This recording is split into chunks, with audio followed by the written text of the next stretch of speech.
बांट रहे हैं, आप लोग किसी का नहीं सुन पाएंगे। शांति शांति। देखिए मैं आप एक मिनट शांत हो जाएं तो कोई भी नहीं सुन पाएगा, कोई भी रिकॉर्ड नहीं कर पाएगा, कोई भी रिकॉर्ड नहीं कर पाएगा। मैं बड़े शांति से हिंदी में बोलूंगा 2 मिनट, फिर अंग्रेजी में बोलूंगा। अगर आप लोग सब चुप रहेंगे तो सब लोग रिकॉर्ड कर पाएंगे। Please don't move around and please. अब मैं बोल रहा हूँ, आप प्लीज जरा शांत रहें। सर शुरू करें। देखिए शरद पवार जी हमारे साथ खड़े हैं। हम लोग अभी पेश हुए, विस्तार से विस्तृत रूप से लगभग 2 घंटे की पेशगी हुई है। चुनाव आयोग के समक्ष मुख्य रूप से 2-3 बातें हुई हैं जो हमने रखी। पहले हमने ये बड़ा स्पष्ट कहा कि आपने अभी तक हमें बिना सुने कोई विवाद है कि नहीं, कोई डिस्प्यूट है कि नहीं आपके अनुच्छेद के अंदर, वो निर्णित कर लिया है। वो गलत होगा। पहले हमको सुने प्राथमिक रूप से और फिर निर्णित करें कि कोई डिस्प्यूट, विवाद है कि नहीं। दूसरा, हमने सुनवाई, नेचुरल जस्टिस का मुद्दा भी उठाया। हम रिस्पोंडेंट्स हैं, हम जवाबदेही करते हैं, इसलिए हमने ये पहले रूप से प्राथमिक विरोध किया है। चुनाव आयोग ने कहा कि वो हमारा ये प्राथमिक विरोध इस वक्त प्राथमिक रूप से नहीं मान सकते, वो उन्होंने निरस्त किया है। लेकिन हमें आश्वस्त किया है कि जब याचक, जो कि दूसरी तरफ है, वो अपने सभी बहस दलील खत्म कर लेंगे तब हमको विस्तार से सुना जाएगा। हमारा पक्ष में रख दूं बहुत संक्षेप में, बाकी तो अंतिम निर्णय अंततोगत्वा चुनाव आयोग का होगा। हमारा पक्ष मुख्य रूप से इन बिंदुओं पे है कि कोई भी व्यक्ति गलत दस्तावेज, फोर्ज दस्तावेज, झूठे बेमानी दस्तावेज दायर करके ये नहीं कह सकता कि कोई विवाद है, डिस्प्यूट है। एक मानसिक उपज बना के, एक इमेजिनरी डिस्प्यूट बना के चुनाव आयोग में घुस जाए और 2-2 पार्टियां बताने लगे। हमने उस इमेजिनरी डिस्प्यूट के विषय में कई दस्तावेज रखे हैं। अभी हमारा समय आने वाला है बहस करने का, अभी हमने बहस नहीं की है। उसमें हम बताएंगे चुनाव आयोग को जो कि दस्तावेज हमने रखे हैं, अभी प्राथमिक रूप से रखे हैं, बाद में हम और विस्तार से रखेंगे कि कई ऐसे दस्तावेज हैं जहाँ की व्यक्ति की मृत्यु हो गई है, वो एग्जिस्ट नहीं करता है, उसको क्लेम किया है कि पार्टी का हिस्सा है। कई ऐसे दस्तावेज हैं जो पूरी तरह से हस्ताक्षर हुआ है X जगह पे और वो व्यक्ति रहता है हज़ारों मील दूर Y जगह पे। कई ऐसे दस्तावेज हैं जहां उसने लिखित रूप से कहा है कि न मैं जानता हूं, न मैंने हस्ताक्षर किया, न मेरे से किसी ने बात की, न मैंने ये हलफनामा दिया है, कुछ भी नहीं किया मैंने। कई ऐसे दस्तावेज हैं जो बड़े स्पष्ट रूप से किसी और पार्टी का व्यक्ति है, उसको दिखा दिया अपने फैक्शन में, इत्यादि इत्यादि। ये सब वही दिखाते हैं कि ये एक इमेजिनरी डिस्प्यूट बनाई गई है, एक इमेजिनरी रूप से एक पार्टी को तोड़ने की।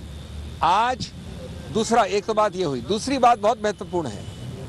संघीय ढांचा जो है संघ का, ऑर्गेनाइजेशन का, उससे जो याचक हैं वो दूर भाग रहे हैं। उन्होंने 10 बार ये दलील की कि जो ऑर्गेनाइजेशनल स्ट्रक्चर है, संघ का ढांचा है, उसको हम नहीं देखना चाहते हैं। दूसरा, जो विधायिका का ढांचा है MP MLAs का, वो उच्चतम न्यायालय ने नकार दिया है सुभाष देसाई के निर्णय में। तो एक बड़ा रोचक नया टेस्ट उपज किया है दूसरे पक्ष ने, जिसका हम खंडन करेंगे, जिसको हम बताएंगे गलत क्यों है। उन्होंने एक नॉन एग्जिस्टेंट टेस्ट, एक बिल्कुल गैर कानूनी टेस्ट बनाया है कि आप सिर्फ MP MLA को काउंट कर लीजिए। यद्यपि उच्चतम न्यायालय ने कहा है कि जहां डिस्क्वालिफिकेशन की याचिकाएं लंबित हैं वहां आप MP MLA काउंट नहीं कर सकते। उन्होंने कहा कि आप उनको काउंट करिए, और उससे भी ज़्यादा एक अजीबोगरीब टेस्ट बताया है कि उन MP MLAs को कितने वोट मिले उनको गिनिए। आज तक हमने कानून में ऐसे टेस्ट नहीं सुने हैं। मैं समझता हूं कि निराधार है। मैं समझता हूं कि ये याचिकों की बौखलाहट और घबराहट का द्योतक है। हम इस सब को डील करेंगे। मैं ज़्यादा विस्तार में नहीं कहना चाहता, लेकिन आज अगर NCP कोई है, NCP जो बनी, NCP की योजना की, NCP की रचना की, NCP को बढ़ाया, NCP का चेहरा वो मेरे साथ खड़ा है।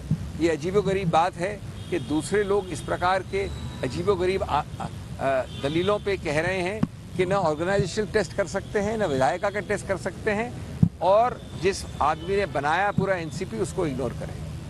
आई will be very brief in English. We have appeared today over 2 hours the hearing went. The first part of the hearing for about an hour was our preliminary objection, where we said that you are obliged to determine as a threshold issue whether there is a dispute or not. Your jurisdiction depends on whether there is a dispute or not. The commission heard us but said we will not decide at this stage. That application we have liberty. That rejection we can challenge in a court if we wish. We will take that decision collectively later. The main part of the argument of the other side, to which we have not yet replied, that argument of the other side will continue next week, but we will reply in the near future, is very interesting, quite amazing, and according to me non-existent in law. The first argument they are saying is that we don't want the organizational test. They know that 99% of the overwhelming majority of the NCP cadre is with the man standing next to me. The man who founded it, the man who created it, the man who dreamt it, the man who propounded it, the man who prospered it. They are saying ignore the organizational test. Second thing they are saying that although the Supreme Court has clearly said that where a disqualification is pending, you cannot apply the legislative majority test. But they say no, we will distinguish the Supreme Court in this way and that way. So they are also running away from the organizational test. They are out of the legislative test because the Supreme Court says no, but they invent a test to suit themselves. The invented test is, contrary to the Supreme Court, count the MP, count the MLA, and then they add something I've never heard of, something non-existent in law, count the votes which that MP, MLA or MLC got. I have never heard of this test. From Sadiq Ali to Subhash Desai to Uddhav Thackeray's case, these are Supreme Court judgments, never has this test been applied. Anyway, we reserve our rights to reply.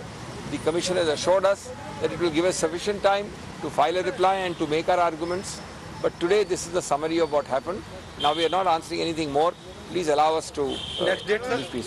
Next date is for their arguments on Monday. Then there will be possibly further arguments on their side. Then we will be getting a date. We have not got our date yet. That we must. Okay, thank you so much, sir. Thank you. हो गया भाई. Thank you so much, sir.